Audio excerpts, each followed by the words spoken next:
avec Fréquence Plus. Surprenez votre famille et vos amis grâce au grand chef de Bourgogne-Franche-Comté. Bonjour à tous, cette semaine nous sommes à Charolles, en Saône-et-Loire, toujours en compagnie du chef étoilé Frédéric Doucet, qui est en même temps le parrain de cette nouvelle saison, ici dans les cuisines du restaurant La Maison Doucet. Bonjour chef. Bonjour Chalet. Alors, aujourd'hui, nouveau plat, et on est en plein milieu du charolais, et forcément on va parler de bœuf charolais, et on va partir sur une tranche de faux filet avec sa sauce béarnaise, qui est moins du charolais elle par contre. On va la rendre sexy. Bon, très bien. Alors le charolais, vous allez où? Dans quelle maison? Où choisir? En fait, moi, c'est vrai que c'est très important d'en parler. On fait confiance à nos éleveurs et entre autres, on travaille depuis quelques temps, ça fait 3-4 ans, sur des vaches entières que l'on achète au restaurant.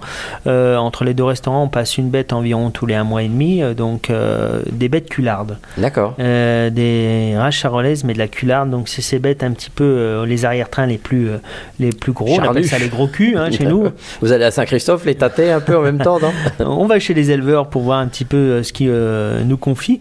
Et ces bêtes, donc généralement, soit c'est des génus culardes, la plupart, elles ont 4 ans et il y a le respect de l'animal, franchement. Et il y a une qualité de viande extraordinaire. Ces bêtes, elles font plus d'1 tonne sur pied environ. Ah oui. Et ce qu'on reçoit, c'est 620 kg, 650 kg de viande à chaque fois. Et ils se plaisent à dire, les éleveurs, que tellement c'est bon, même dans les avants qui sont réputés pour des pièces à braiser ou à pot-au-feu ou à bourguignon, on arrive à trouver du steak et voilà, il y a donc un très gros rendement de viande dans ces bêtes culardes. Ces culardes, donc nous, il y a donc, comme je l'ai dit, il y a le bocage charolais, il y a le respect de l'éleveur, il y a le travail aussi de l'alimentation. Ils les finissent un petit peu aux céréales pour les emmener au bout, puis donner un petit peu du gras et du persil à la bête. Après, il y a le travail de l'abattage et après, ensuite vient le travail de l'affinage. L'affinage, nous, on reçoit les bêtes 8-10 jours après l'abattoir, donc la viande, elle s'est vidée de son jus, elle s'assèche. Et nous, après, dans les frigos, on reçoit les bêtes quasiment en quartier et on vient maturer, finir la viande, la sécher, la finir comme un bon vin. D'accord. Donner du sens à tout ça.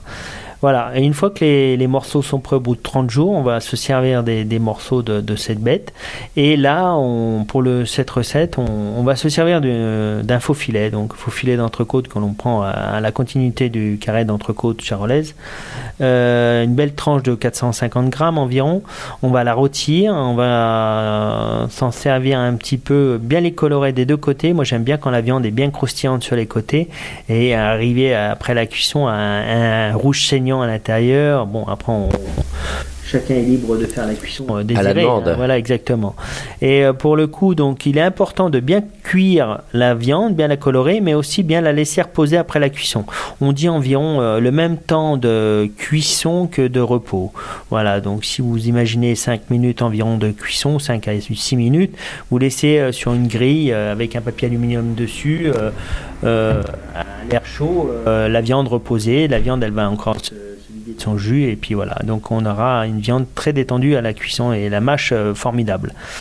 Pour cette recette, moi ce que j'aime bien l'été, c'est la faire avec, on va dire, une petite béarnaise un peu revisitée, un peu modernisée. Nous, on fait un petit confit d'échalote avec une réduction de vinaigre et de poivre que l'on va poser sur l'assiette. Donc, dans un petit cercle, on va mettre ce petit confit d'échalote en petit dé. Voilà, une réduction d'échalote avec du vinaigre dans une casserole avec le poivre concassé. Et à côté de ça, on va faire un sabayon. Donc, on monte des jaunes avec du vin. À la main, du vin blanc, vin blanc sec, et on va monter ce sabayon au fouet, à l'ancienne.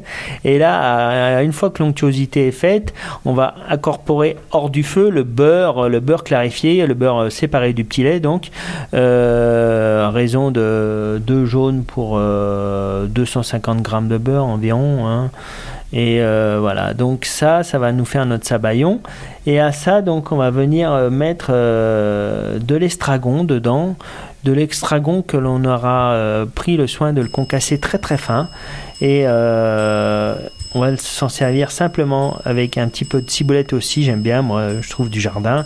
Le poser sur notre petit confit d'échalote dans l'assiette, au centre de l'assiette, on aura mis notre confit d'échalote et on va mettre ce sabayon généreusement dessus. La belle tranche de filet que l'on aura coupé en tranches, une belle aiguillette à côté, un petit peu de fleur de sel et poivre et le tour est joué. Et ben voilà, merci, on a l'eau à la bouche. Merci chef, merci Frédéric Doucet. Ici dans les cuisines du restaurant La Maison Doucet, vous le savez, cette semaine, vous pouvez gagner vous aussi un menu pour 2 personnes ici au restaurant de La Maison Doucet. Il vous faut envoyer papille par SMS dès maintenant au 7 14 15. Papille au 7 14 15. Alors bonne chance à tous. Prochaine et dernier épisode, et bien cette fois-ci c'est le dessert et on partira sur un soufflé à la luzerne et de la glace au foin. Et d'ici là, chouchoutez vos papilles. Chaque semaine, découvrez les meilleures recettes des grands chefs de Bourgogne-Franche-Comté. Du lundi au vendredi, à 5h30, 11h30 et 19h30, chouchoutez vos papilles. Fréquence Plus.